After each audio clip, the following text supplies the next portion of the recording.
6th month செக்கப்க்கு தாங்க போயிருந்தோம். அன்னைக்கு ஸ்கேன் எதுவும் இல்ல. பட் வந்து பிளட் டெஸ்ட்டுக்கு வந்து குடுக்கணும். கூடவே வந்துட்டு இசிஜி அதுக்கப்புறம் எக்கோவெல்லாம் எடுக்கணும்னு சொல்லியிருந்தாங்க.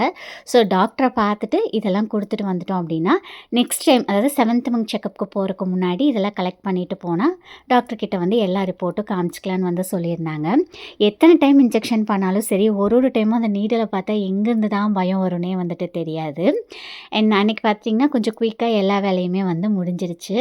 ஆனாலும் பயங்கர பசி. ஒரு ஜூஸ் வாங்கிட்டு தான் அங்கருந்தே கிளம்புனோமே. ஒரு சிலர் எந்த ஹாஸ்பிட்டல்ல பார்க்குறேன்னு கேட்குறீங்க. பொள்ளாச்சியில எஸ்எம் ஹாஸ்பிட்டல்ல தாங்க பார்க்குறோம். ஃபர்ஸ்ட் டெலிவரியுமே அங்க தான் வந்து பார்த்துருந்தோம்.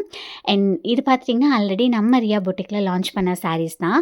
கொஞ்சம் வந்துட்டு ஸ்டாக் இன்னும் இருக்குங்க. ஸோ உங்களுக்கு வேணும் அப்டின்னா ஸ்க்ரீன்ஷாட் எடுத்துட்டு வந்துட்டு வாட்ஸ்அப் பண்ணுங்க புக் பண்றக்கு. முதல்ல வந்து 550 ப்ளஸ் ஷிப்பிங்க்கு வந்து குடுத்தோம். இப்போ வந்துட்டு 500 ப்ளஸ் ஷிப்பிங்க்கு வந்து குடுக்க போறோங்க. 3 கலர்ஸ்லயுமே லிமிட்டட் ஸ்டாக் வந்து இருக்குங்க.